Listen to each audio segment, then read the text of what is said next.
Have you ever wondered what song best defines Janis Joplin? Not her biggest hit, not her most famous performance, the song that tells you who she really was.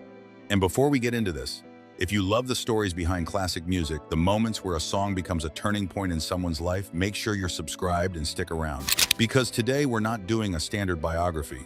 We're telling the story of Janis Joplin through the songs that changed everything.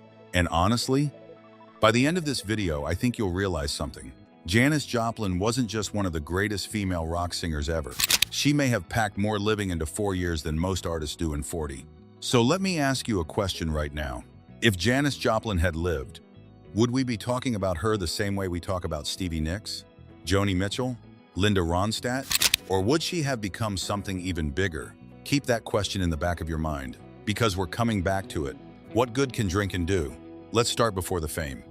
Before the magazine covers, before Monterey, before anybody outside a few coffee houses knew her name, what good can drinking do? If you've never heard this recording, go listen to it sometime. It's rough, raw, unpolished, and honestly, that's why it's important. Because this isn't Janis Joplin, the legend. This is Janis Joplin trying to figure out whether she even belongs in music. Now put yourself in the room. You're hearing this unknown singer from Texas. No record deal, no audience, no guarantee of success. Would you have bet on her? Seriously, would you have looked at that young woman and said, yeah, that person is going to become one of the most recognizable voices in rock history? Because most people wouldn't. And that's what makes this fascinating. History only feels inevitable after it happens. At the time, she's just another struggling musician. But here's what stands out. Even then, she doesn't sound polished. She sounds honest. And Janis would spend the rest of her career proving that honesty matters more than perfection. Down on Me. Now we move to San Francisco. And suddenly the timing gets interesting, because Janis arrives in a city that feels like it's inventing itself every week. The counterculture is exploding. Psychedelic music is exploding. Everything feels possible.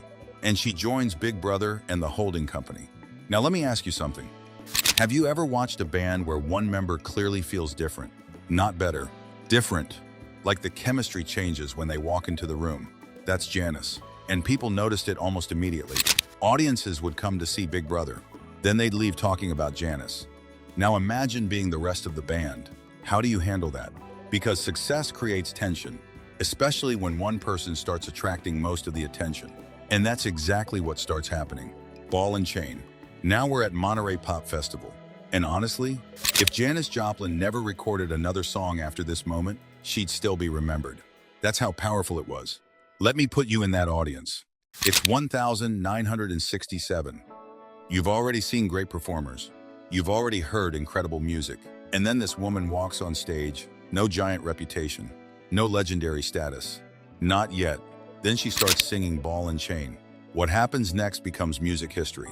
People weren't impressed. They were stunned. There's a difference. Mama Cass reportedly watched from the side of the stage with her mouth hanging open. Record executives suddenly start paying attention. Promoters start paying attention. The music press starts paying attention. And here's the question. Have you ever seen somebody become famous in real time? Not after the fact. Not years later. Right there in front of you. Because that's what Monterey was. One performance. One song. And suddenly everything changes. Piece of My Heart. This is the breakthrough. The song that introduces Janis Joplin to millions of people. But here's what makes it fascinating. The song already existed. Janis didn't write it. She wasn't the first person to record it. So why does her version become the one everyone remembers? Think about that. What makes somebody take an existing song and completely own it? The answer is emotion. Listen carefully. Janis sounds wounded, defiant, angry, hopeful, heartbroken, all at the same time. How do you even do that? Most singers pick one emotion. Janis somehow picks all of them. And that's why people connected with her. Not because she sang perfectly, because she sounded real. Summertime. Now here's where I think Janis proves how special she really was. Summertime. Everybody knew this song. Everybody. It was already a classic. So let me ask you something. How do you reinvent a song that's already famous? Most artists can't. Most artists end up sounding like a cover version. Janis doesn't. She turns it into something entirely her own. The tension, the restraint, the slow build. It's almost hypnotic. And honestly, this may be one of the most underrated performances of her career. because it shows something people sometimes miss. Janis wasn't just powerful. She could be subtle, and that's much harder than people think. Try just a little bit harder. By now, fame has arrived. The dream, the success, the attention, everything she'd worked toward. And here's where I want to ask you something. Do you think success fixes insecurity? Because a lot of people believe it does. Get the job, get the money, get the recognition.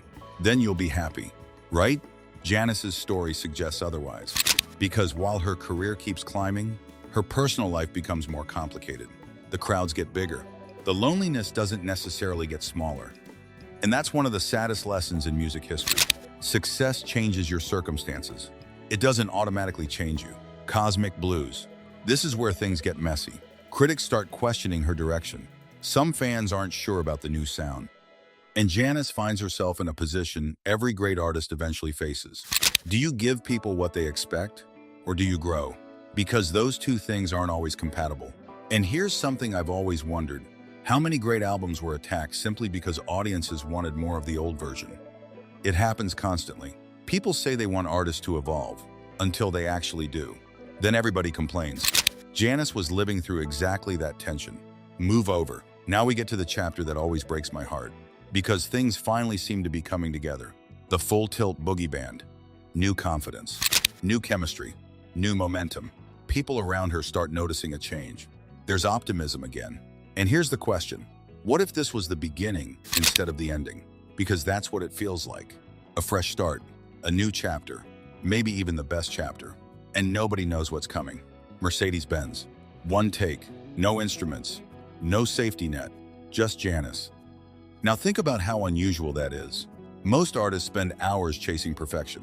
Janis walks into a studio and leaves behind one of the most recognizable recordings of her career.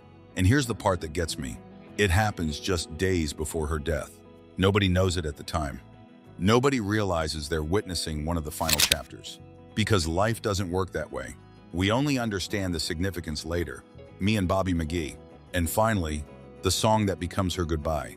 Now let me ask you something. Can a song become more meaningful because of what happens afterward? Because that's exactly what happened here. Me and Bobby McGee was already a great song. But after Janis died, it became something else. Freedom, movement, longing, searching. It feels like her entire story somehow got wrapped up inside one performance. And when it reaches #1 after her death, the mythology becomes permanent. So let's go back to the question we started with. What happens if Janis Joplin survives? What does the 1970s look like? Does she move toward blues? Toward soul? Toward country? Does she become one of the defining artists of the decade? We'll never know. And maybe that's why her story remains so powerful. Because unlike most artists, we never got the next chapter. We never got to see who Janis Joplin became. We only got to see who she was becoming. And that's not the same thing. Maybe that's why people still listen. Maybe that's why these songs still matter. Because every one of them feels like a snapshot of somebody trying to find her place in the world. Sometimes succeeding. Sometimes struggling. Always honest. And honestly, that's a legacy most artists would envy. So now I want to hear from you. What's the greatest Janis Joplin song of all time? Is it Piece of My Heart? Ball and Chain? Summertime? Me and Bobby McGee? Or something else entirely? Drop it in the comments.